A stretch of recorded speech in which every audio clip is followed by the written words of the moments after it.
नमस्कार, मैं आचार्य सरिता मिश्रा आपके अपने ज्योतिष और आध्यात्म के चैनल वैदिक ज्योतिष शिक्षण संस्थान में आप सभी दर्शकों का हार्दिक अभिनंदन करती हूँ। आज मैं आप सभी को 8 नवंबर को साल का दूसरा और अंतिम चंद्र ग्रहण लगने जा रहा है। इस चंद्र ग्रहण की समय अवधि क्या रहने वाली है, इस चंद्र ग्रहण का धार्मिक क्या महत्व है, इस चंद्र ग्रहण का सूतक काल और समय अवधि क्या है, और इसके साथ ही इस चंद्र ग्रहण के दौरान गर्भवती महिलाओं को किन बातों का ध्यान रखना चाहिए, किस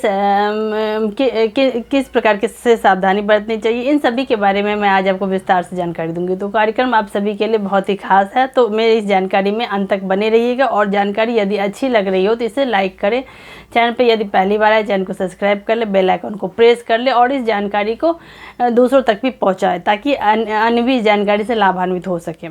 और यदि किसी को अपनी कुंडली मुझसे एनालिसिस करवानी हो तो मेरे मोबाइल नंबर पे जाके कंसल्टेंसी या हिंदी में परामर्श टाइप करें, अपनी अपॉइंटमेंट बुक करवाएं और इसी के साथ अपने जीवन में आने वाली हर प्रकार की समस्याओं से आपको से निजात मिल जाएगा। तो चलिए इसी के साथ हम जानते हैं कि इस बार का चंद्र ग्रहण में क्या सब खास बातें हैं।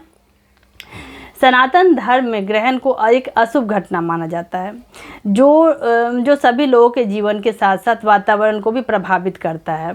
साल का अंतिम और दूसरा चंद्र ग्रहण पूर्णिमा तिथि यानी कि 8 नवंबर 2022 मंगलवार के दिन लगने जा रहा है। वहीं पे साल का पहला चंद्र ग्रहण 16 मई को लगा था। आइए तो इसी के साथ सबसे पहले आइए जान लेते हैं कि चंद्र ग्रहण की समय अवधि क्या रहने वाली है। दिवाली के अगले दिन पर सूर्य ग्रहण के ठीक 15 दिन बाद नवंबर में साल का दूसरा अंतिम चंद्र ग्रहण लगने जा रहा है। यह चंद्र ग्रहण कार्तिक महीने की शुक्ल पक्षी पूर्णिमा तिथि को लगेगा। इस चंद्र ग्रहण की शुरुआत 5:28 से प्रारंभ होगा और इसका समापन की अवधि रहने वाली है 7:26 पर। इस चंद्र ग्रहण को भारत में देखा जा सकता है, इसीलिए यहाँ सूतक काल मान्य होगा।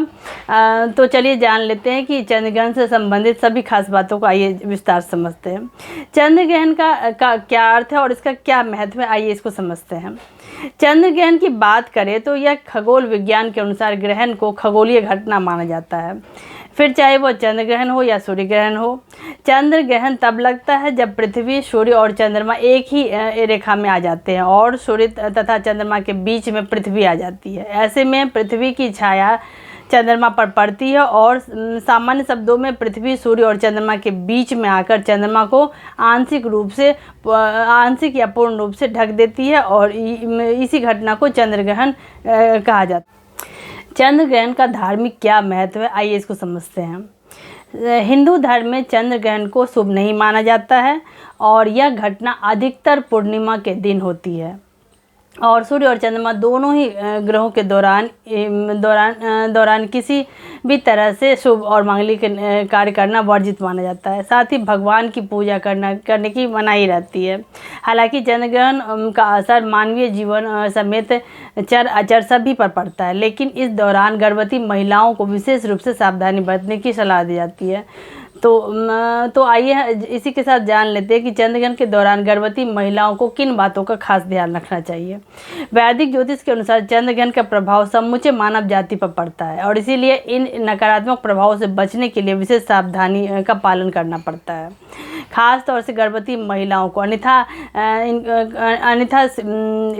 गर्भवती महिलाओं और शिशु को चंद्र ग्रहण के दुष्प्रभाव का सामना करना पड़ सकता है। इसीलिए चंद्र ग्रहण के दौरान गर्भवती महिलाओं को खास बातों को ध्यान में रखने की सलाह दी जाती है। इस क्रम में सर्वप्रथम चंद्र ग्रहण के दौरान गर्भवती स्त्रियों को घर से बाहर नहीं निकलना चाहिए, क्योंकि ग्रहण से निकलने वाली नकारात्मक किरणों का असर गर्भस्थ शिशु पर पड़ सकता है। गर्भवती स्त्रियों को ग्रहण काल के दौरान उठने और बैठने में एहतियात बरतना चाहिए, अन्यथा आपको चंद्र ग्रहण के दौरान हाथ या पैर मोड़कर नहीं बैठना चाहिए। इसका असर गर्भ में पल रहे शिशु पर नकारात्मक पड़ सकता है। गर्भवती महिलाओं को घर में कहीं भी ताला लगाकर ना रखें, क्योंकि इसका असर शिशु के अंगों पर पड़ने की संभावना बनी रहती है। जो स्त्रियां गर्भवती हैं उन्हें चंद्र ग्रहण के दौरान नुकीली चीज़ों जैसे कि चाकू, सुई इत्यादि के प्रयोग से बचना चाहिए। गहने या धातु से बनी किसी भी वस्तु जैसे कि सेफ्टी पिन, हेयर पिन को इत्यादि को चंद्र ग्रहण के दौरान इस्तेमाल नहीं करना चाहिए। सूर्य और चंद्र ग्रहण दोनों ही में सोना अशुभ माना जाता है। यही वजह है कि गर्भवती महिलाओं को ग्रहण काल के दौरान सोने से बचना चाहिए। गर्भवती महिलाओं को चंद्र ग्रहण को नंगी आंखों से नहीं देखना चाहिए। ग्रहण काल में गर्भवती महिलाओं को कुछ भी खाने पीने से परहेज करना चाहिए। गर्भ में पल रहे शिशु को इससे त्वचा रोग होने की संभावना बढ़ जाती है। महिलाओं को ग्रहण समाप्त होने के बाद स्नान करना विशेष फलदायक रहता है। अब आइए हम जान लेते हैं कि ग्रहण के दौरान गर्भवती महिलाओं को क्या करना चाहिए।